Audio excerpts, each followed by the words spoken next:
ప్రమాదం ఇంత ప్రశాంతంగా తీరం దాటది చాలయ్యా. నేనేంటో చూపిస్తా. ప్రమాదాలు మాకేమీ కొత్త కాదు. ఊర కుక్కలు దారి చూపిస్తే వచ్చినట్టున్నారు. ముందు మీరు ఊరు జాగ్రత్తగా దాటండి. బయలుదేరండి. చూస్తావుగా.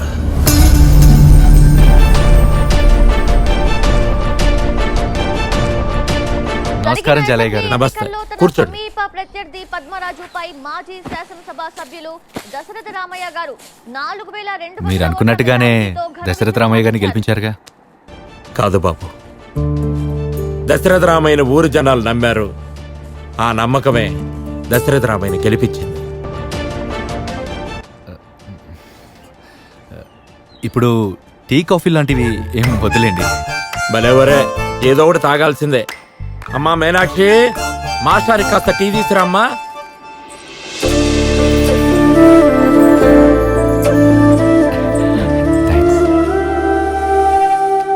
చాలా సంతోషంగా ఉంది బాబు.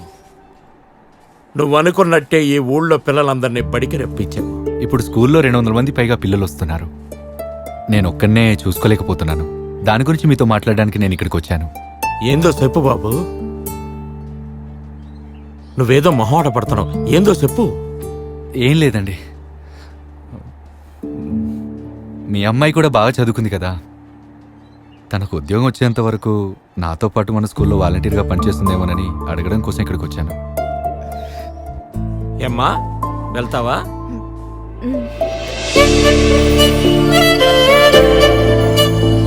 చాలా థ్యాంక్స్ అండి, నేను వస్తాను. బాబు, స్కూల్లో బల్లలు కుర్చీలు ఉన్నాయి కదా. మొన్న ఈ మధ్యన కొత్త వేయించారండి. ఏ అలా అడిగారు? అంటే ఏం లేదు, నీ పుస్తకాలు ఇక్కడ వదిలేసి మా కుర్చీ పట్టుకెళ్ళిపోతుంటాను. Sorry sorry sorry. జిందాబాద్ దశరథ రామయ్య గారికి! జిందాబాద్ దశరథ రామయ్య గారికి!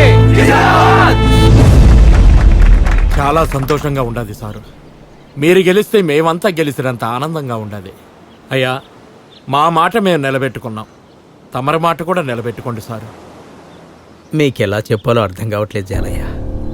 తానొకటి తలిస్తే దేవుడు ఒకటి తలిచినట్టు. ఏంది సారు, ఏమైంది? జట్టి నా చేతిలో లేదయ్యా, నన్ను క్షమించండి. అదేంటి బాబు, తమరు గెలిస్తే జట్టి తెస్తా ఉన్నారుగా బాబు. అవునయ్యా అన్నాను, కానీ ఇప్పుడు అది నా చేతుల్లో లేదు. అయ్యా, అంత మాట అనకండి.